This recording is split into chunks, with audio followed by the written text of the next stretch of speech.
വയനാട് ദുരന്തത്തിന്റെ പേര് പറഞ്ഞ് പൊതുനിരത്തിൽ ജനങ്ങളെ ബുദ്ധിമുട്ടിച്ചുകൊണ്ട് ഡിവൈഎഫ്ഐക്കാരുടെ വയനാടൻ തട്ടുകട.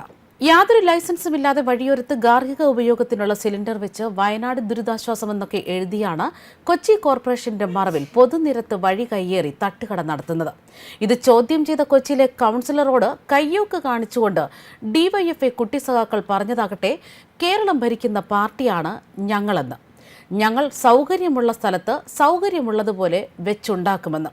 വയനാട്ടിൽ വീട് വെച്ച് നൽകാനാണ് ഈ ഡിവൈഎഫ്ഐ സംഘങ്ങൾ ഇങ്ങനെ ഗുണ്ടായിസം നടത്തുന്നതെന്നാണ് കൌൺസിലർ പറയുന്നത്.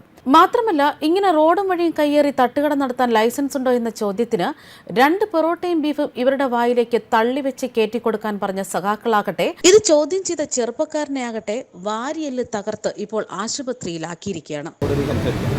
ഇവിടെ ഇന്നും നടത്താൻ പറ്റില്ല.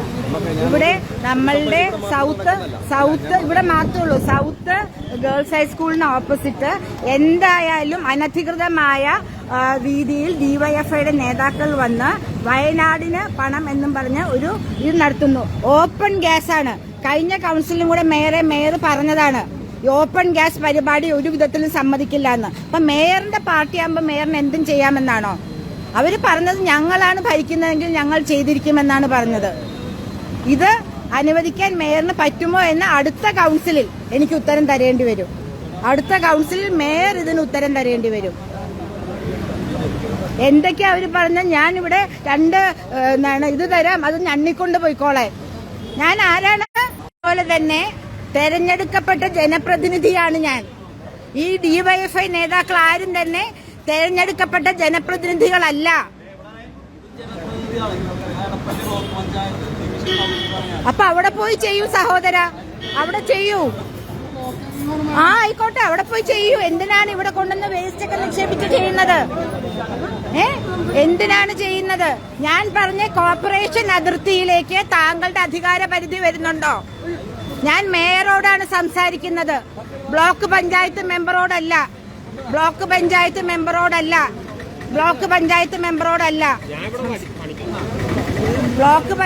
മെമ്പറോടല്ല സംസാരിക്കുന്നത്. സഖാവേ, ബ്ലോക്ക് പഞ്ചായത്തല്ല, കോർപ്പറേഷൻ പരിധിയാണിത്. ബക്കറ്റ് പിരിവ് ആരും കൊടുക്കുന്നില്ല. അതെ, ബക്കറ്റ് പിരിവ് നടക്കാത്തത് കൊണ്ട് അതെ ആരും കൊടുക്കത്തില്ല. ഇപ്പൊ പഴ പോലെ തരത്തില്ല.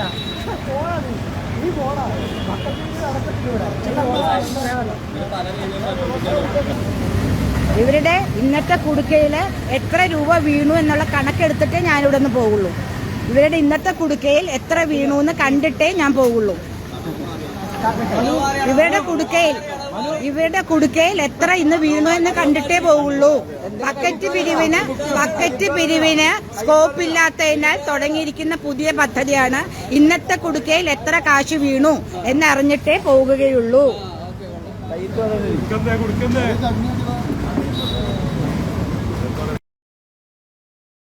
നമസ്കാരം. ഞാൻ മെഡിക്കൽ ട്രസ്റ്റ് ഹോസ്പിറ്റലിന്റെ മുമ്പിൽ നിന്നാണ് ഇപ്പോൾ സംസാരിക്കുന്നത്.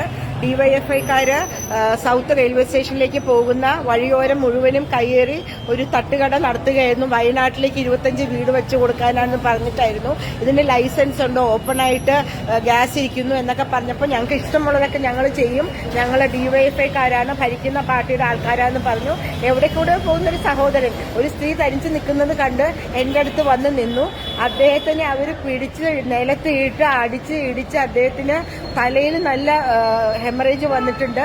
അദ്ദേഹത്തിന്റെ റിബ്സിന് പ്രശ്നം ഉണ്ടായിട്ടുണ്ട്. ആരാണ് അദ്ദേഹം എന്ന് പോലും എനിക്കറിയില്ല. ഞാൻ അദ്ദേഹത്തിന് ഇപ്പോൾ കൊണ്ടുവന്ന് മെഡിക്കൽ ട്രസ്റ്റ് ഹോസ്പിറ്റലിൽ കാഷ്വാലിറ്റിയിൽ അഡ്മിറ്റ് ചെയ്തതാണ്. എനിക്ക് കിട്ടാനുള്ള ഈ കൗൺസിലർ എന്നുള്ളത് അത് അദ്ദേഹത്തിന് കിട്ടി. ഇങ്ങനെയാണോ സഹോദരന്മാരെ നിങ്ങൾ കട നടത്തേണ്ടത്? ഒരു മനുഷ്യൻ ദുരിതം ഉണ്ടാക്കിയിട്ട് നിങ്ങൾ എന്ത് കടയാണ് ചെയ്തിട്ട് വയനാട്ടിലേക്ക് അയച്ചു കൊടുക്കുന്നത്? നിങ്ങളുടെ തന്നെയല്ലേ, CPM തന്നെയല്ലേ കൊച്ചു ഭരിക്കുന്നത്? അവിടുന്ന് നിങ്ങൾക്ക് ലൈസൻസ് എടുത്തൂടെ ഹെൽത്തിന്റെ? അത്രയല്ലേ ഞാൻ ചോദിച്ചുള്ളൂ.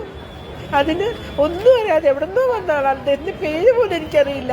എന്റെ കൂടെ നിന്നു എന്നൊരൊറ്റ കാരണത്തിന്, എന്റെ അടുത്ത് നിന്നു എന്നുള്ള ഒറ്റ കാരണത്തിന് നിങ്ങൾ ഇടിച്ച് തമ്പോറാക്കിയില്ലേ?